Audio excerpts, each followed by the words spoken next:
Que chove? Não, é pior que todo esse tempo agora e tipo, a veces não llueve acá, mas eu pego um pouco de chuva ou barro no asfalto, aí chega em casa tá tudo sujo. Não, aqui não dá pra ter carro limpo aqui não. Não. Pelo amor de Deus. O branco parece. Parece, né? Mas sabe que o preto parece mais, né? O preto é. O melhor é o prata. O prata. O prata esconde muito. Eu fiquei na dúvida quando eu ia escolher as cores. Tava entre o prata, tinha aquele vermelho bordô, branco, preto, aí preto era lindo. O preto, qualquer risquinha parece tudo. Esse é meu tema, porque mi carro tem 3 meses e já tem um risquinho ali no ladinho, bem embaixo. Todo carro tem isso, né? Cai folha em cima, quando vê o vento leva a risca também. Não adianta. Qualquer um carro é assim mesmo. Aí eu não queria tanto pegar na parte de atrás, né, no portão da vizinha. Aí eu fiquei olhando no portão, aí eu esqueci que tipo, ela tem a árvore e tipo, ao redor da árvore tem Uma muletinha de Aham. Pegou naquele. Derrubou. Entendeu? Até agora. Não aconteceu nada. Chegou Meu perto. carro ficou riscadinho. Chegou perto. Só que tem seguro, só que vai deixar por uma semana sem carro. Não compensa, né? Deixa. Aí.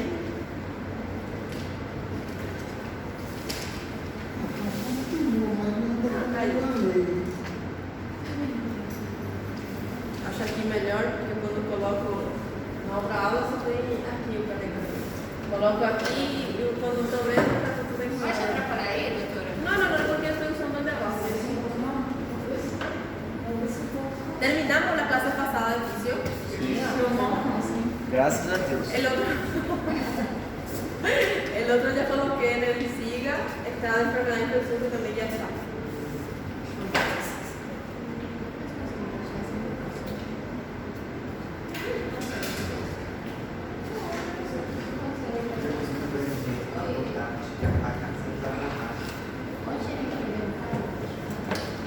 Aqui, você falou? Sim. Queria ver se viram essa computador. Ah, no dia que vocês tiveram guarda? Trouxe a pasta. Foi. Quarta-feira. Eu trouxe a pasta. A Laila comeu de descobrir. Quer? Nossa, mas tá calor. Tá calor. Pelo amor de Deus. Alerta. Esse é meu quarto que tá nas duas turmas. E a de menina? Não vejo. Alex. Aline. Carmen. César. Lilian. Presente. Giovanni. Presente. Isabelle. Zailane. José Valdo. Joyce. Laila. Não, fica de pé, fica de pé. Luiz Felipe. Aqui nessa. Monique. Parece. Núbia. Não parece? Lilia. Verônica. Victoria. Ícaro. Karina. É um pouco que já vem, doutora. Comprei ela. Buenas tardes. Como estão? Vem, sextou. Mas aquele negócio não tá virado pra cá. Não. É, tá muito calor. Ele não tem força de girar. Mas esse dia tava frio. Mas porque tava fresquinho. Tá um calor excessivo.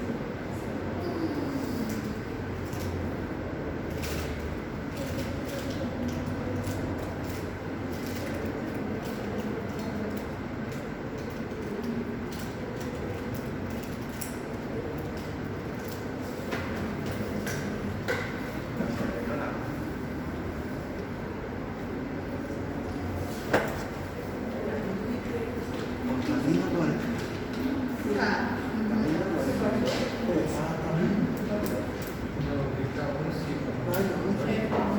Mas dá uma cuidado, ele batia ali, só.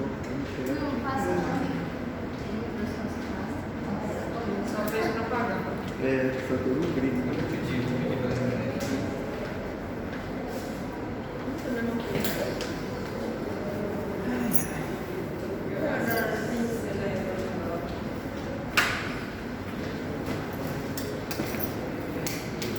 Tá pegando o ar. Tá gostoso. Eu vi ele, tá pra cima. Eu não sou dois, não, mas eu sou 9. Você é 11. Você é o 11 que o 10 do meio. Você falou de camisa 10, lembrei do Miguel. Ele tava me marcando, né? Ele falou, bora, me dá uma chance. Eu falei, putz, filho, logo hoje tem futebol e você vai ganhar o uniforme do seu pai pra você.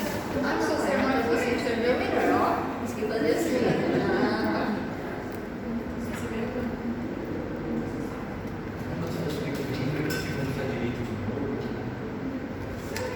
Se tivesse um pai, aham, foi isso.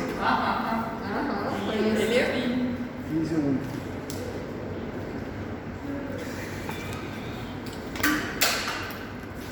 O que você vai pegar o caderno? Você vai anotar hoje? Hoje eu vou falar. Ah, Christian, você tá mudando, cara. Sou 10, né, amigo? Eu sou 10. Sem graça. Depois da aula de micro, a gente começou a montar aqui. É que a doutora Estela começa a perguntar também. Nossa, nossa, calça. Você colocou sua mochila aí, ó. Mas é porque pode ser que seja feito isso, que é feito. Sua cabeção, sua mochila tá suja, né? Você esfregou tudinho? Nossa, eu esfreguei.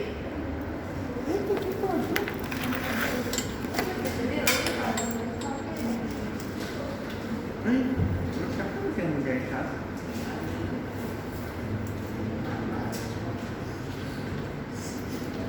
Cara dele. Você não superou ainda a medicina familiar, né? Não entendi. Sobre a medicina familiar.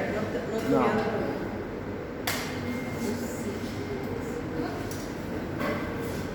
Melhores amigos. That's great.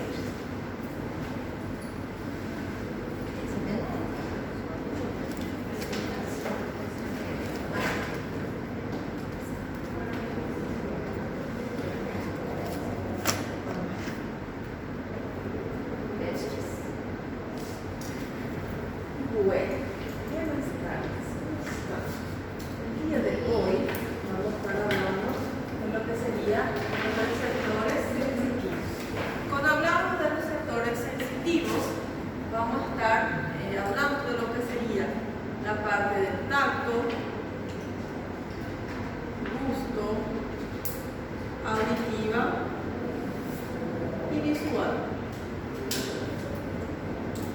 Entonces, todas estas sensaciones, digamos así, estos receptores vamos a estar encontrando en la parte externa de nuestro organismo, o sea, en la parte táctil vamos a estar encontrando en la parte de la piel, la parte del gusto vamos a estar encontrando en la parte de lo que serían los botones gustativos que van a servir para identificar sabores. Después tenemos el auditivo que me va a estar sirviendo para escuchar lo que serían los sonidos y la parte visual. Todos esos receptores sensitivos entonces van a estar sirviendo para estar agarrando información de la parte externa y pasar a lo que sería la parte del sistema nervioso. Vemos que todos ellos van a tener también los circuitos, van a tener neuronas que van a estar siendo responsables de llevar esa información. Estos circuitos neuronales para el procesamiento de la información, vamos a ver que se van a clasificar, vamos a ver que tendremos algunas neuronas que van a pasar la información más rápida, otros más prolongado, más lento. Veremos que todo esto, estas clasificaciones, vamos a estar viendo en estas clases de neuro.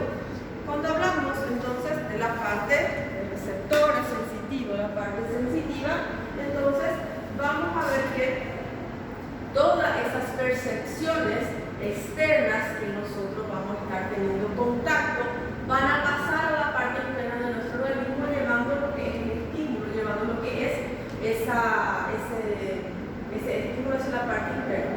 Vemos que entonces vamos a tener percepciones de las señales del cuerpo, del mundo, de todo lo que nos rodea, y todo esto va a estar pasando a través de un complejo sistema de receptores sensitivos que van a estar detectando los estímulos de la parte externa, que serían el tacto, el sonido, luz, dolor, frío y también el calor. Todo esto van a estar pasando, van a tener sus propios receptores que van a estar llevando entonces para que nosotros estemos sintiendo o nos demos cuenta de estas sensaciones. Dentro de estos receptores sensitivos, vamos a estar encontrando 5 tipos principales de receptores. Tenemos primeramente a lo que sería a los mecanorreceptores, después tenemos a los ferroreceptores, nociceptores, receptores electromagnéticos y los quimioreceptores. Cuando hablamos de los receptores, los mecanorreceptores, entonces ellos se van a estar encargando de llevar lo que serían los estímulos que vamos a estar sintiendo en la piel. Por ejemplo, tenemos un grupo que se va a estar dedicado a llevar sensibilidades táctiles cutáneas en las partes de la epidermis y también la dermis. ¿Quiénes son los responsables de llevar esa sensación? Las terminales nerviosas libres, esas terminaciones vulvares, los discos de Merkel, otros tipos de variantes, terminaciones del ramillete, Ruffini, encapsuladas, de Meissner, Krauser, y también tenemos los otros que van a estar llevando, otras terminaciones que van a estar llevando especialmente las terminales de los velos. Entonces, cada uno de ellos va a tener su propia función en la parte de la piel. Unos van a servir para sentir calor, otros receptores para el frío, receptores para el dolor y hasta para estar sintiendo cuando yo escucho un pelito que tengo en el organismo. Entonces, todos ellos tienen sus propios receptores para que yo sienta ese estímulo, para que yo sienta si eso va a estar doliendo, si eso va a estar frío, si eso va a estar caliente. Después tenemos, este sería de la parte cutánea, especialmente la epidermis y la dermis. Después tenemos otras terminaciones, otros receptores que van a estar llevando todo lo que sería la información de la parte de la sensibilidad de los tejidos profundos. ¿Quiénes van a ser esas terminaciones que van a llevar las sensibilidades de los tejidos profundos? Van a ser nuevamente terminaciones nerviosas libres, vulvares, del ramillete. Vemos que la mayoría de los nombres se van a estar repitiendo. Este, por ejemplo, va a estar en la parte superficial y este estaría en la porción profunda. Van a estar llevando todo lo que serían los estímulos. Por ejemplo, cuando mi paciente tiene una obstrucción en la parte de las arterias mesentéricas, entonces el paciente va a empezar a presentar mucho dolor porque esa porción del intestino no está recibiendo oxígeno y consecuentemente empieza a estar excretando, estar eliminando lo que sería la citocina inflamatoria, va a estar inflamando, va a estar avisando que no pasa lo que es oxígeno, que no está pasando sangre oxigenada. Entonces, consecuentemente el paciente va a sentir dolor. ¿Cómo yo siento ese dolor? A través de esas terminales nerviosas que voy a estar encontrando en los tejidos profundos. Después tenemos también lo que sería en la parte muscular, las terminaciones musculares. Por ejemplo, ¿se acuerdan que tenemos el músculo Bouchard? Este músculo en la parte media va a tener lo que se conoce como uso muscular. Ese uso muscular me va a estar avisando cuando ese músculo esté, digamos así, ejercitándose, esté estirándose. Entonces, si ese músculo está en reposo, entonces no hay ningún tipo de estímulo. Pero una vez que yo empiezo a estimular el músculo, este uso muscular me va a estar avisando que hay una excitación, que está habiendo un movimiento de ese músculo. En la parte lateral de ese músculo voy a estar encontrando lo que sería el órgano tendinoso de Golgi.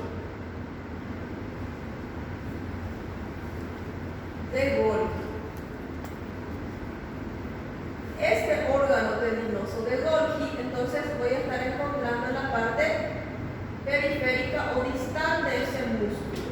Entonces, cuando hay un estiramiento, cuando hay una forma de acción o ejercicio intenso o excesivo de este músculo, entonces esta parte periférica va a estar avisando que se está estirando demasiado ese músculo y como respuesta muchas veces el organismo pierde totalmente la fuerza para hacer todavía ese ejercicio muy intenso y muchas veces empieza a ver los calambres y todo más. El paciente no pierde esa fuerza porque esos receptores sensitivos van a estar enviando lo que serían señales avisando a lo que es el cerebro que hay un intenso ejercicio en esa zona.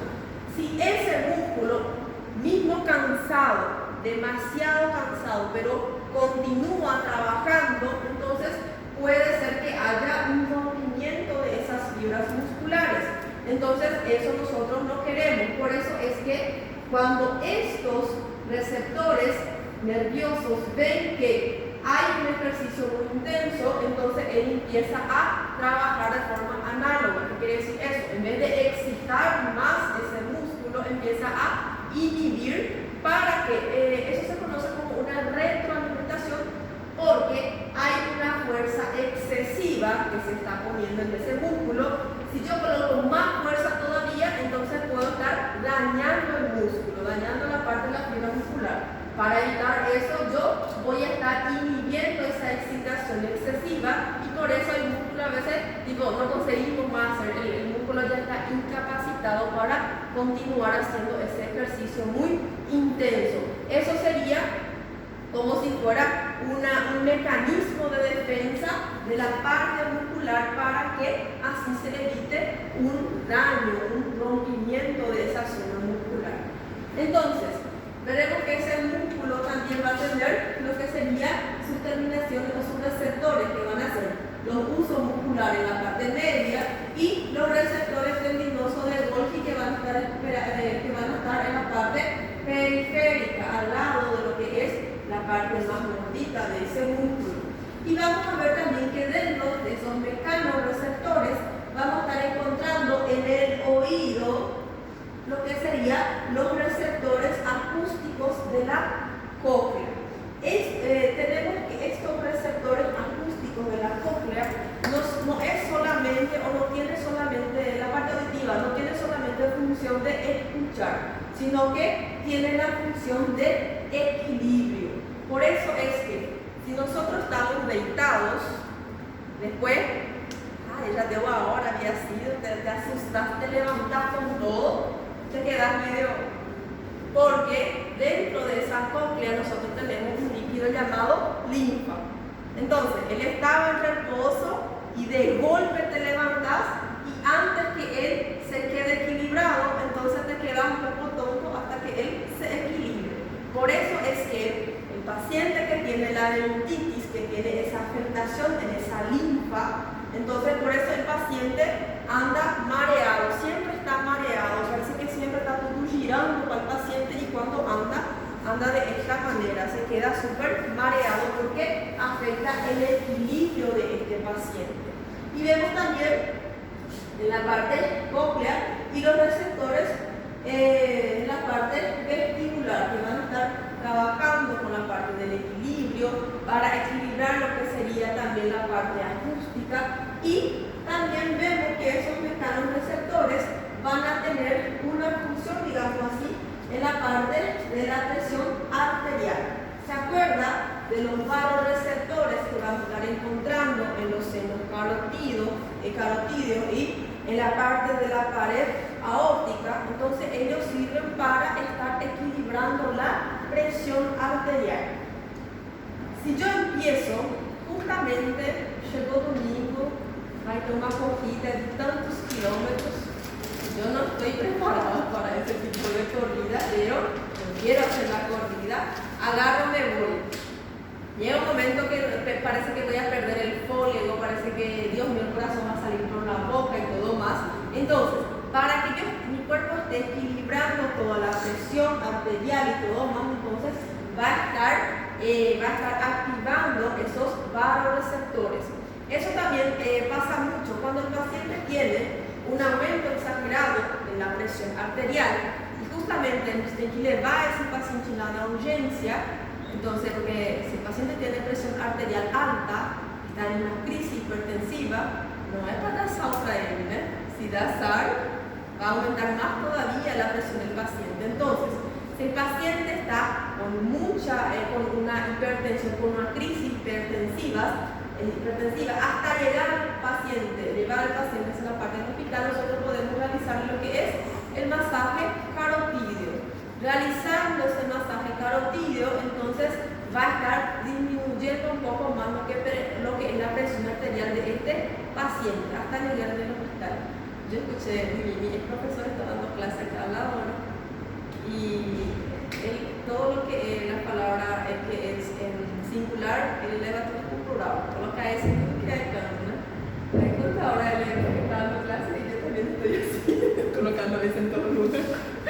Después, esto sería entonces todos los mecanorreceptores van a estar sirviendo para estar llevando la información de la parte dolorosa de la piel, la parte superficial, la parte profunda. Sirve también para estar viendo si hay un ejercicio intenso sobre la parte muscular y también va a estar trabajando en la parte del oído, en la parte de la córnea, en la parte vestibular para lo que es el equilibrio de este paciente. Y también en la parte de la presión arterial va a estar trabajando para ¿qué? Para estar equilibrando lo que es a este paciente, para evitar que este paciente esté con una crisis hipertensiva muy grande o cuando hay una disminución del flujo sanguíneo. Después podemos ver lo siguiente que van a ser, por ejemplo, los termorreceptores. Termo de sensación térmica, todo lo que es frío, calor, y vemos que esos termorreceptores entonces va a tener receptores para el frío. ¿Cómo se va a llamar el receptor para el frío? Receptor para el frío. Y después tenemos los receptores para el calor, que va a estar llevando ese estímulo o esa sensación, va a estar llevando esa información que en la sala del cuarto va a estar helado o que está muy quente. Después tenemos los nociceptores. Estos nociceptores van a ser los encargados de llevar lo que sería el estímulo doloroso. Entonces van a ser esos las terminales nerviosas libres que van a llevar el dolor y ellos son llamados de nociceptores. Tenemos también los receptores electromagnéticos. ¿Dónde encontraremos los receptores electromagnéticos? En la parte visual. Por ejemplo, en la parte visual vamos a estar teniendo lo que serían los conos y bastones. Esos bastones son los responsables de lo que sería la visión nocturna,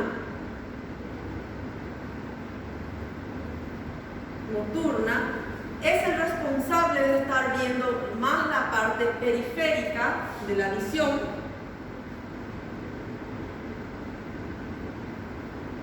Y también es el responsable de pasar información de colores como por ejemplo el blanco y negro.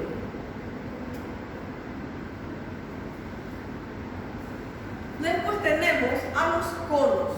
Esos conos son los responsables de pasar lo que serían todos los objetos, todo lo que nosotros vemos en la parte externa, lo que sean coloridos, de color, cono, colorido, y también va a tener su punto, digamos así, de mayor trabajo, de mayor función visión. Si este es periférica, entonces este va a ser central.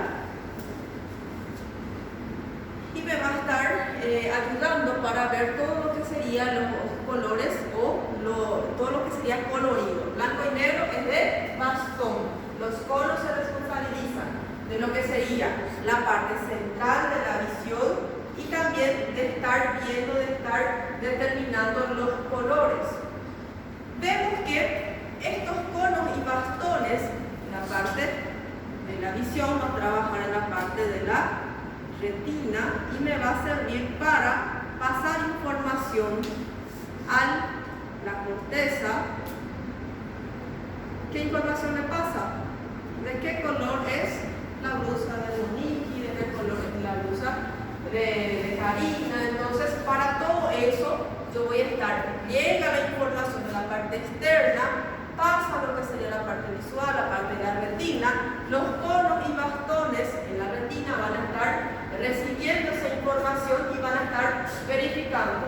Con los conos yo veo lo que sería los coloridos y los bastones lo que sería los colores blanco y negro. Los bastones se activan con mayor frecuencia por la noche y veremos que sirve más para estar viendo la parte periférica, porque la parte central es más específica de los conos. Vamos a ver otra vez la parte visual, cómo funciona, por qué cuando el paciente tiene un déficit de vitamina A va a estar desarrollando, por ejemplo, lo que sería una ceguera nocturna. Todo eso veremos en la parte visual. Después tenemos otro receptor que va a ser el quimioreceptor. Ese quimioreceptor vamos a estar encontrando, por ejemplo, en la parte gustativa, especialmente lo que va a estar realizando o va a estar recibiendo lo que serían los gustos de la parte de los sabores, para identificar sabores. Tenemos receptores de los botones gustativos. ¿Se acuerdan que en la lengua tenemos botones, por ejemplo, para estar distinguiendo lo que sería una comida dulce, uno que va a ser salado, cuando es agrio, cuando es ácido? Entonces, todos esos botones van a estar siendo estimulados y van a estar pasando la información, y después la parte del sistema nervioso me va a estar ayudando, digamos así, a reconocer esos sabores, si es que ya los conozco. Doutora, quando a senhora fala botões é a papila gustativa? Serían las papilas, sí, pero hay una pequeña diferencia, pero vamos a ver en la clase de gustativa, ¿sí? Ahí después, porque no es tan grande, la parte gustativa no es tan grande, la parte más grande de los sentidos es la parte de la visión, son 3 capítulos. Un capítulo es prácticamente biofísica, el otro es la parte de la retina, la colorimetría, los cuadrantes, pero yo le puse, creo que en ese slide creo que está todo lo más importante, digamos así. Y lo que le puse en ese slide, lo que está en el libro, lo que saqué del libro, lo junté con informaciones de semiología también, que en pares craneales van a ver algunas cosas bien iguales. Si aprenden ahora, les facilita en semiología. Y después tenemos entonces lo que sería la parte olfativa. A veces nos preguntamos, estoy con gripe, estoy gripada, no estoy sintiendo el olor de nada, y cuando pruebo la comida también lo siento. ¿Por qué pasa eso? Porque veremos que las fibras nerviosas que llevan esa información hasta el núcleo de la corteza van a estar trabajando juntos.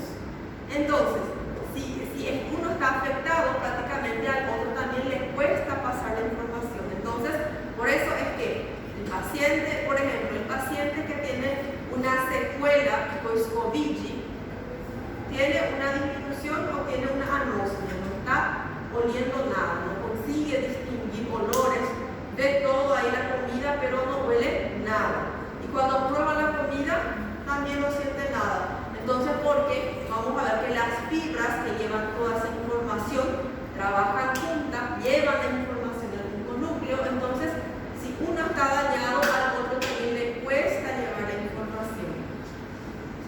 En esa parte olfatoria, ¿se acuerdan de la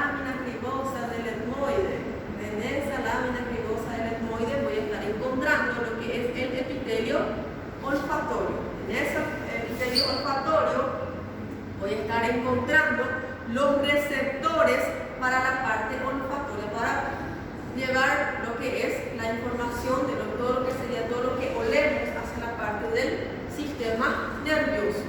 Y en estos quimioreceptores también vamos a estar encontrando los receptores de los cuerpos carotídeos y aórticos para estar viendo si es que falta o si es que está aumentando mucho lo que es el oxígeno arterial. Por eso es que cuando vamos viajando, acá por ejemplo en Paraguay, cuando nosotros vamos pasando la parte de Itapopó,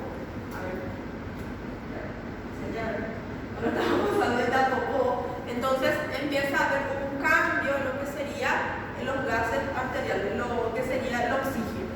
Entonces parece que el tímpano hace un ruido, parece que se destapa algo, parece que está todo esto. ¿Qué quiere decir eso? Que hay que se está equilibrando, digamos así, para estar acomodándose al nivel de oxígeno que hay en esa determinada región. También me comentaron que cuando se viaja por avión pasa eso, ¿verdad? Yo nunca viajé en avión, entonces no puedo decir lo mismo, porque no conozco todavía, pensando que llega. Entonces, cuando se viaja de avión, también va a haber ese cambio, digamos así, de cantidad de oxígeno, y eso va a hacer con que parece que se destapa, parece que oís menos y después. Entonces, es para estar teniendo un equilibrio, digamos así, para estar equilibrando toda la parte interna del organismo para que se acomode a todo ese oxígeno que va a estar entrando en el organismo. Y vemos que la misma cosa pasa con los pacientes, por ejemplo, los bolivianos. Ellos están a una altura más grande, entonces tienen una mayor contacto con lo que sería el oxígeno. Entonces, cuando tienen más contacto con oxígeno, empieza a haber aumento de producción de glóbulos rojos. Por eso ellos van a estar teniendo un poco más elevados sus glóbulos rojos, porque su zona está más arriba, su zona tiene más contacto con oxígeno. Y cuando nosotros estamos en un lugar donde hay mucho oxígeno, ¿quién es el que lleva oxígeno en el organismo? Los glóbulos rojos. Entonces empiezan a producirse más para que en todo tejido esté llegando ese oxígeno. Entonces, por eso va a haber un aumento de los glóbulos rojos. Después tenemos lo que sería la osmolalidad. Doutora, só fiquei com uma dúvida.